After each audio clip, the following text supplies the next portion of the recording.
ఓం విఘ్నేశ్వరాయ నమః. శ్రీమద్ భాగవతము 16వ అధ్యాయము. అంబ అదృష్టం కొద్దీ మర్నాడు ఉదయం ఆమె తల్లిగారు తండ్రిగారు వచ్చారు. తాతగారికి తన గోడు వెళ్ళబోసుకుంది. ఆయన, నేను పరశురాముడికి స్నేహితుడిని, పరశురాముడు భీష్ముడికి గురువు, అందుకని పరశురాముడితో భీష్ముడికి చెప్పిస్తాను అన్నారు. ఈలోగా ఒక పరిచారకుడు వచ్చి, పరశురాముల వారు ఏం చేస్తున్నారు అన్నాడు. ఆయన దగ్గరకు వెళ్ళి అంబ తన గోడు చెప్పుకుంది. పరశురాముని హృదయం కరిగిపోయింది. నేను నిన్ను తీసుకొని హస్తినాపురం పెడతాను. భీష్ముడిని పిలిచి తను నిన్ను గెలుచుకున్నాడు కాబట్టి నిన్ను వివాహం చేసుకోమని చెప్తాను అని ఆమెను రథం ఎక్కించి హస్తినాపురం తీసుకెళ్లాడు. హస్తినాపురం బయట విడిది చేసి భీష్ముడికి కబురు చేశాడు. వచ్చినవాడు గురువు కనుక భీష్ముడు ఒక ఆవును తీసుకుని వచ్చాడు. ఆవును దానమిచ్చి నమస్కారం చేసి, మీరు రావడమే మా అదృష్టము, రాజ్యంలోకి ప్రవేశించండి అన్నాడు. అప్పుడు ఆయన, నేను నీ రాజధానిలోకి రావడానికి రాలేదు, నువ్వు ఓడించి తెచ్చిన కాంత అంబను భార్యగా స్వీకరించు అన్నారు.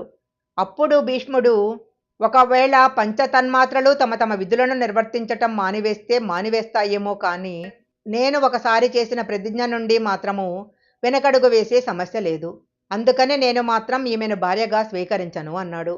అయితే ఎవరి కోసం తెచ్చావో ఆ తమ్ముడిని చేసుకోమను అన్నాడు పరశురాముడు. అప్పుడు విచిత్ర వీరుడిని అడిగాడు. వేరొకరి యందు మనసు పెట్టుకున్నానని వెళ్ళిపోయింది, తిరిగి వస్తే నేనెలా పెళ్లి చేసుకుంటాను, నాకు అక్కరలేదు అన్నాడు. పరశురాముడికి ఆగ్రహం వచ్చింది. ఆయన భీష్ముని, నువ్వు అంబను వివాహం చేసుకుంటావా లేక నాతో యుద్ధం చేస్తావా అని అడిగాడు. అప్పుడు భీష్ముడు, ప్రతిజ్ఞాపాలన కోసం ప్రాణాలు విడిచిపెట్టేస్తాను, మీరు కురుక్షేత్రానికి వెళ్ళండి, నేనక్కడికి యుద్ధానికి వస్తాను అన్నాడు. ఇద్దరు కురుక్షేత్రం చేరుకున్నారు. అక్కడ బ్రహ్మాండమైన యుద్ధము 22 రోజులు జరిగింది. ఒకళ్ళనొకళ్ళు తుత్తినియలుగా కొట్టేసుకున్నారు. ఆఖరికి ఒకరోజు రాత్రి శిబిరంలో భీష్మాచార్యుల వారు పడుకుని ఉన్నారు. రోజు భీష్ముడు పరశురాముడికి నమస్కారం పెట్టి ఆయనతో యుద్ధం చేసేవాడు.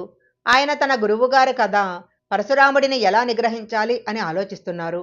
అప్పుడు ఆయనకు అష్టవసువులు సాక్షాత్కరించారు.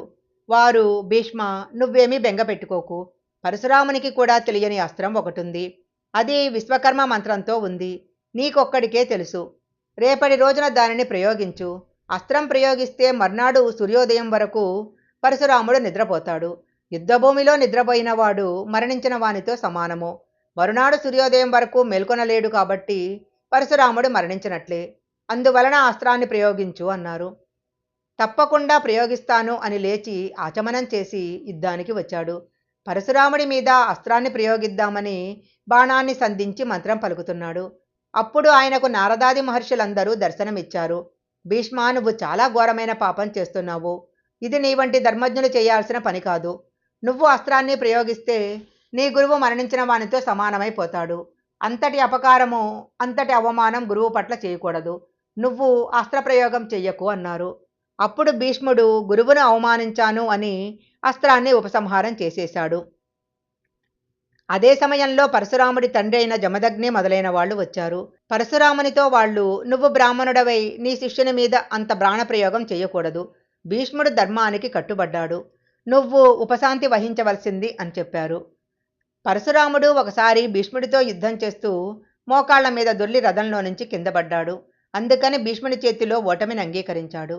నేను ఓడిపోయినట్లే లెక్క, ఇక నేను నిన్ను రక్షించలేను అని అంబతో చెప్పి, నీకెక్కడైనా రక్షణ దొరుకుతుందనుకుంటే వెళ్ళవచ్చు, నీకెవరి వలన వివాహం అవుతుందనుకుంటే వారిని ఆశ్రయించు అన్నాడు. అప్పుడు ఆమె, నాకొక విషయం అర్థమైంది, పరశురాముడు గతంలో 21 మారులు భూమండలం చుట్టూ తిరిగి క్షత్రియుడన్న వారినందరినీ తెగతార్చాడు. అలాంటి పరశురాముని భీష్ముడు ఓడించేశాడు. కాబట్టి భీష్ముని ఓడించేవాడు లేడు కాబట్టి నా పెళ్లి కాదు, అందువలన నేను ఒక ప్రతీకారం తీర్చుకుంటాను, భీష్ముడిని చంపుతాను అని ప్రతిజ్ఞ చేసింది. ఇక నాకు వివాహం అక్కర్లేదు, భీష్ముడు ఎలా చనిపోతాడు, ఇది ఒక్కటే నా కోరిక అని ఆమె తపస్సు చేయటం మొదలుపెట్టింది. శ్రీమద్ భాగవతము 16వ అధ్యాయం సంపూర్ణం.